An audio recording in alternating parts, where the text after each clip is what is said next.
I've decided I'm going to record this beginning of the chapter. Well, we'll see how far I go.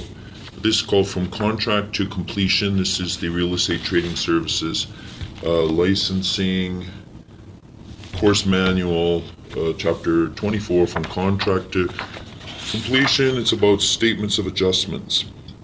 It's actually about much more than that, but we'll talk about it.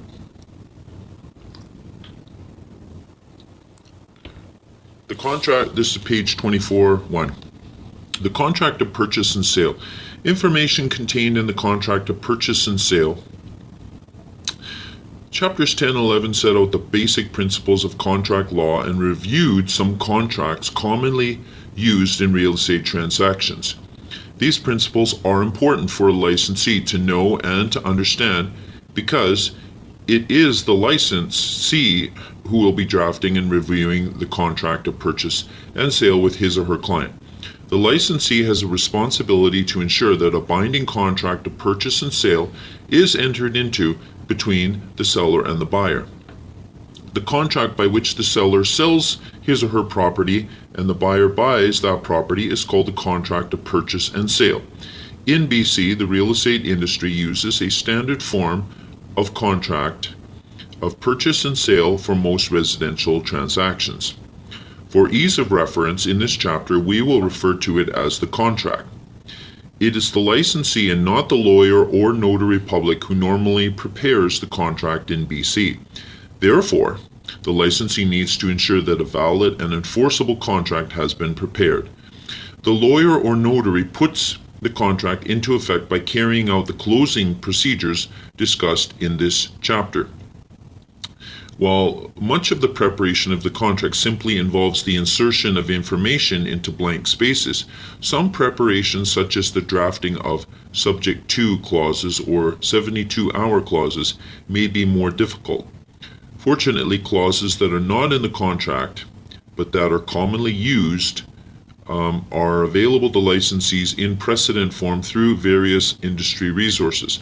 One particular resource is the Professional Standards Manual, which was created and is updated by the Real Estate Council of BC. It's available at www.recbc.ca. A failure to complete all of the information or to draft a clause properly can lead to unfortunate results for both the licensee and the seller or buyer. For example, Clause 9 of the contract sets out the encumbrances that will be permitted encumbrances on closing. And here's the quote. Title: Free and clear of all encumbrances except subsisting conditions, provisos, restrictions, exceptions, and reservations, including royalties contained in the original grant or contained in any other grant or disposition from the Crown, registered or pending restrictive covenants and rights-of-way in favor of utilities and public authorities, existing tendencies set out in Clause 5, if any, and except as otherwise set out herein. All right, so I'm unquoting that now. If title to the seller's property is not in accordance with that clause, the licensee will be required to modify the contract to reflect the true state of title.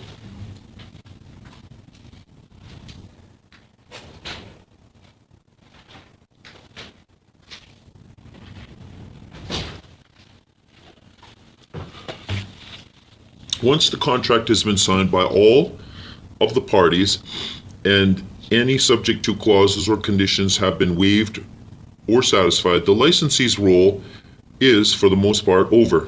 However, much work remains to be done in order to successfully conclude the purchase and sale contemplated by the contract.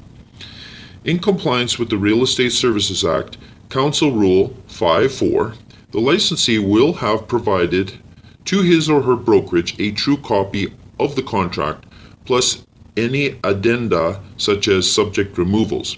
The brokerage acting for the buyer will normally be holding the deposit in its trust account as a stakeholder.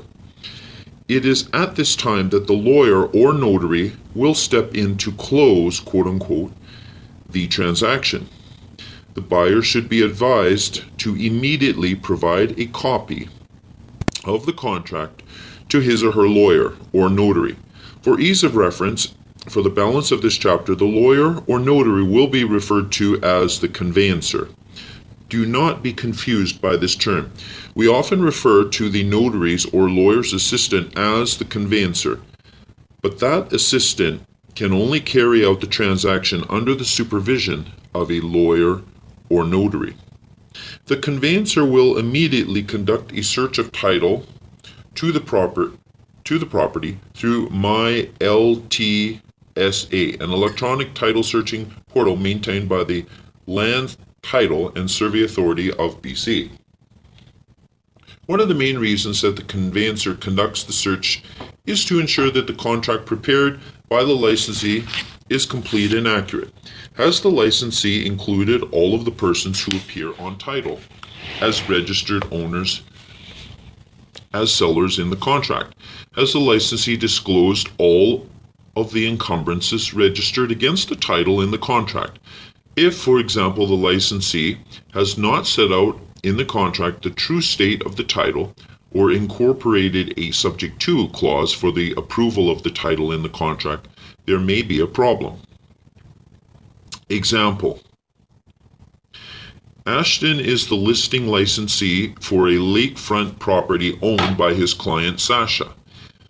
There is an easement registered on the title of Sasha's property, granting an easement in favor of a neighboring property to access a portion of Sasha's property for the purposes of accessing the lake. When Ashton was reviewing an offer for the property, he did not notice that the easement was not mentioned. Therefore, he did not modify the standard title clause set out above to make note of the easement on title. Sasha subsequently accepted the offer. When the issue was brought up to Sasha's attention by her lawyer, she spoke with her neighbor about releasing the easement, which the neighbor would not agree to, as he would lose his lake access. In this case, Sasha would be in breach of the contract on closing if she is unable to remove the easement from title, as the obligation in the contract was to convey title as set out in clause 9 above, which I just mentioned, without an easement encumbering the title. So this is the end of the example. Generally, terms related to the state of title or title provisions are viewed as conditions or essential terms. Alrighty then. Conditions or essential terms. If the seller is in breach of a condition of the contract, one of the buyer's potential remedies is to terminate the contract. Without getting into the legal technicalities of the issue, it's important for licensees to know that if title is not accurately described in the contract, the buyer will likely be able to terminate the contract or get out of the deal. If since signing the contract the market value of the property has increased, or if the buyer is anxious to buy that particular property, the buyer may waive the seller's breach of the title condition. However, if the market is declining or the buyer is experiencing regret or remorse over agreeing to the purchase to purchase the property, he or she may be able to use this breach or title defect to terminate the contract. If, as a result of the improperly drafted title clause, the buyer is able to terminate the contract, one can be certain that the seller will hold his or her licensee at least partially responsible. If the seller is able to resell the property but at a lower price, the licensee may be liable for damages to the seller. See Price versus Mallet, referred to in Chapter 5. And the brokerage, and therefore the licensee, may not be entitled to commission. Recall that in Chapter 12, the trigger in the listing agreement most often relied upon by licensees to claim their commission is when a legally enforceable contract of sale between the seller and the buyer is entered into during the contract. That's a quote there, that last part I said.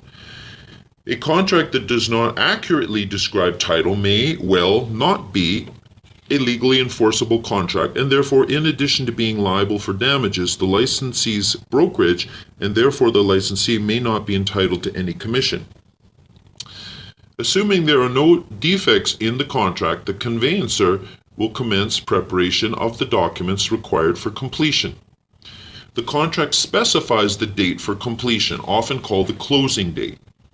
On the completion date, the seller is obligated to transfer title in the state set out in the contract, and the buyer is obligated to pay the purchase price in accordance with the contract. Normally, the completion date is a few weeks after the subject removal deadline, in order to give the buyer time to make appropriate financial arrangements, to give the seller time to pack up his or her belongings and move out, and to give the conveyancer the time to conduct searches and prepare documents. The conveyancer will use the land title search from MyLTSA for information regarding the seller's full names, and will confirm directly with the buyers their full names and occupations, as well as the form of co-ownership that should be set out on the new title. The land title search will also disclose the proper legal description of the property, which should match the one set out in the contract required for the transfer document. The contract should accurately set out the purchase price, deposit, included or excluded items, Clause 7 regarding chattels and fixtures, and in addition to the completion date, two other dates, the possession date and the adjustment date. The possession date is the date on which the buyer is entitled to possession of the property. In most contracts of purchase and sale, the time of the day at which possession changes hands is formally stated. For example, 12 noon may be the arranged time. In the contract used in BC, Clause 5 requires that the licensee complete the time of day. The adjustment date is the date agreed to by both parties for the adjustment of taxes, interest, rent, and other appropriate items.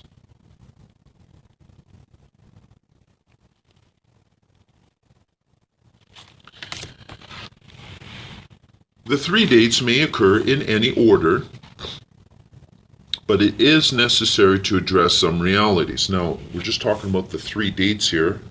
We've got, let me see here, we've got possession date, the date on which the buyer is entitled to the possession of the property. Okay.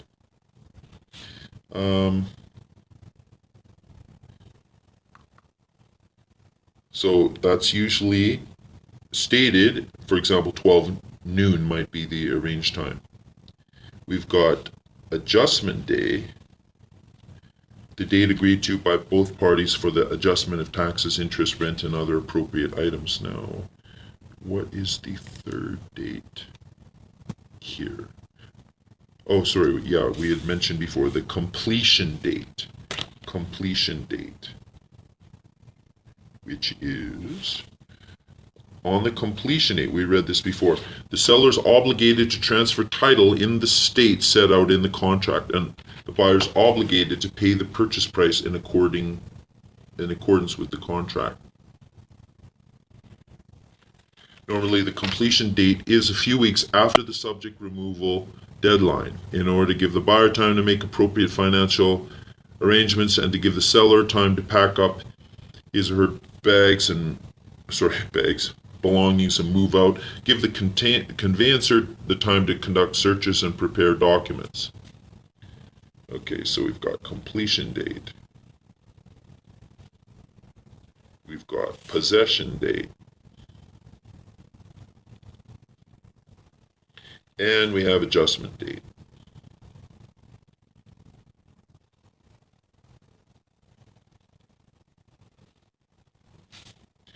All right, so on 24.3, the three dates may occur in any order, but it is necessary to address some realities. For example, the registration takes some time to effect. So to set the possession date on the same date as the completion date may not be a good idea, especially if the buyer wants possession at noon. A more prudent practice would be to have the possession date the day after the completion date.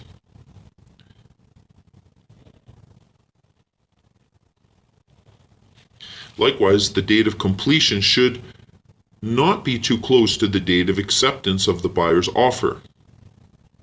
Since new mortgages take some time to approve, unless the people are pre-approved, the adjustment date can coincide with either the completion or possession date or fall in between the two.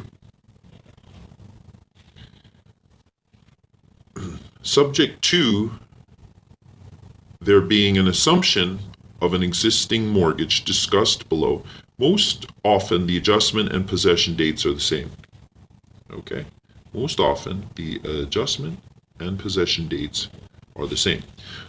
Another section here, other information required for completion. In addition to the information contained in the contract, the conveyancer will require additional data for Bullet A, the adjustment of taxes, water rates, rent, and other items. Bullet B, the net advance of a new mortgage to be granted by the buyer. And Bullet 3, the amount required to be paid by the seller to obtain a discharge of an existing mortgage. The sources for this data will include a property tax statement or notice, written advice from the buyer's lender about deductions to be made from the advance of the mortgage monies, a mortgage payout statement provided by the seller's financial institution, water bills, etc. Where the amount of these charges cannot be finally determined prior to the date of adjustment, for example, where property taxes are to be adjusted very early in the year, an estimate of the charge will have to be made. Survey. If a buyer grants a mortgage to finance the purchase of a property, the lender often requires a survey of the property for mortgage purposes before advancing the mortgage funds. The lawyer or notary representing the buyer normally orders the survey from an accredited land surveyor. The survey confirms the boundaries of the property and the location of any buildings in relation to its boundaries. If, for example, the property contains a house that encroaches over the property line into adjacent land, the survey will reveal the encroachment. Since the adjacent landowner is entitled to demand the removal of the encroaching structure, the use and value of the subject property may be adversely affected. The lender in this example will likely refuse to advance the mortgage funds because the encroachment impairs the quality of the proposed security for the mortgage loan. The cost of a survey depends mainly on the nature of the property and the complexity of the survey. A basic survey of a residential property in an urban setting for mortgage purposes will typically cost several $100s. Surveys of commercial or rural property tend to cost considerably more. The time required for a basic survey may vary from 1 week to a week or more, depending on the complexity of the assignment and the surveyor's availability. Sometimes a lender will require title insurance as an alternative to a survey. Other times, a lender will require neither. The buyer/borrower should be advised to find out the lender's requirements at an early stage to have a better idea of possible additional costs that may be incurred in the financing. Surveys must conform to the Association of British Columbia Land Surveyors (ABCLS) General Survey Instruction Rules and the Land Title Act's requirements, whenever the latter applies. The rules governing surveys prepared in BC will vary in relation to the purpose for which the survey is prepared and the location of the property being surveyed. A sample building location survey provided by the ABCLS is provided at Appendix 24.1. This type of survey shows the parcel's boundaries according to the plan or legal description on which the title is based. Surveys will include a formal title including the type of survey and may include the legal description of the property, the purpose for which it was prepared, and a disclaimer of liability to third parties. See the text located on the top of the sample survey. A building location survey must show the location of all structures and property interests, including easements, covenants, and rights of way in relation to the property's boundaries. Note that the sample survey clearly delineates, using distances in meters, the location of the house, the attached deck, a separate garage, and the right-of-way with its registration number. And I'm going to check out Appendix 24.1 here. Appendix 24.1. Where the hell is it? Here it is. Okay, so we've got a sample here. Yeah, sample survey.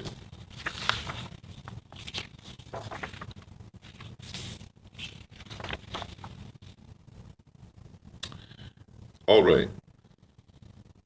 Furthermore, note that the property sits between the 18th Avenue and a lane. Between the 18th Avenue and a lane, okay? 18th Avenue and a lane. Wow.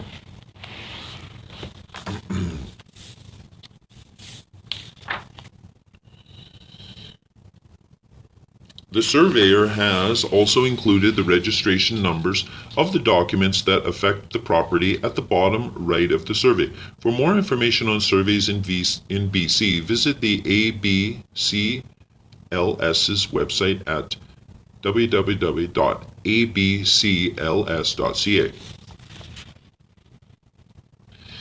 Title insurance. A title insurance policy is a relatively new tool for use in real estate transactions in BC. Title insurance may serve as a substitute for a survey, and the premium may be less than the cost of a survey. In other cases, the presence of a title insurance policy may resolve defects revealed by the survey.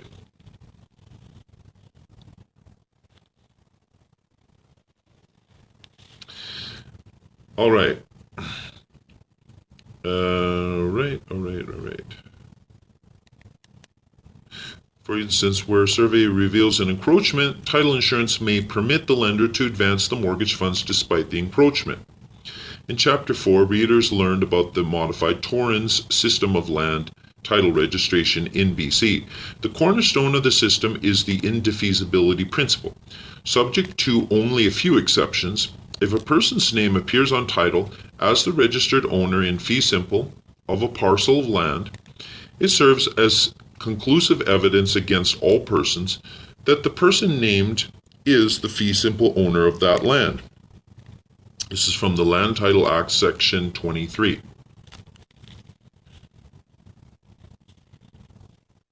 Just making a note of that. All lesser estates and interests in land are registered as charges against the title. Unlike indefeasible registered fee simple ownership, the BC Torrens system does not make ownership of a charge indefeasible. There is no guarantee that the person registered as the owner of a charge is in fact the rightful owner of that charge.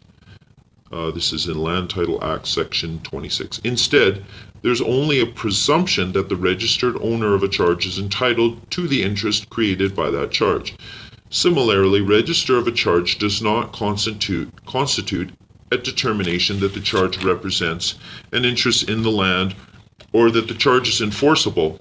This is the Land Title Act, Section 26. Despite our system of land title registration, errors can occur, and, like with any system, there is still room for various forms of criminal activity, including forgery and fraud. A title insurance policy is a device to protect an owner or a lender against certain losses associated with title defects or related problems. As we saw in Chapter 4, title insurance allocates the risk of loss in a different manner than the torrent system. Broadly speaking, there are two types of policies to deal with risks of loss: owner's policies, which are sold to buyers, and lender's policies.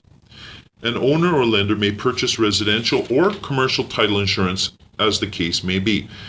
Title insurance serves as an assurance of the state of title as at the date of purchase, or, in the case of a mortgage loan, the date the mortgage is registered. A title insurance policy provides compensation to an owner or lender up to a set amount if it turns out that the title to the property is not as stated in the policy, and the owner or lender suffers a loss as a result. As well, a title insurance policy usually contains the insurer's duty to defend, quote unquote, duty to defend, being the insurer's promise to defend the policyholder's title, or, in the case of a policy held by a lender, to defend the enforceability of the lender's interest in the title. And this is an extra section here with purple color, light purple. A typical owner's policy indemnifies the owner against various risks, including A, the title to the interest being different from that stated in the policy; B, certain defects in that title, including charges, liens, or encumbrances; C, the unmarkability of the title; D, lack of right of access to the title; E, a third-party interest in the title; F, forgery, fraud, duress, incompetence, or impersonation; G, forgery of an instrument claiming an interest in the land after the policy date; H, liens against title because of a mortgage, tax, or utility account, judgment, or a condominium charge; I, third-party rights of possession in the property as a result of leases, options, or family law rights; J, builder's liens for materials provided prior to the policy date; K, easements over land; L, the owner being forced to remove an existing structure other than a boundary wall or fence because it encroaches onto adjoining land or an easement, or it violates a municipal bylaw. And last one is M, restrictions on the owner's use of the land as a single-family residence due to the violation of a restriction or zoning bylaw. And this is from C, Queering, Title Insurance in BC, in D, Akerleys, Title Insurance, Vancouver, Continuing Legal Education Society of BC 2000 at 1.1.06. All right, so I'm out of that. Depending on the circumstances, a lender may accept title insurance in substitution for a survey. A title insurance policy may also include survey coverage to protect the policyholder against loss or damage suffered as a result of matters that would have been revealed by an up-to-date survey. In the previous survey section, we saw how a lender would likely refuse to advance mortgage funds where the survey revealed an encroachment. In these circumstances, title insurance may resolve this problem. If the buyer pays the premium for a lender's title insurance policy in favor of the lender will likely agree to proceed with the mortgage.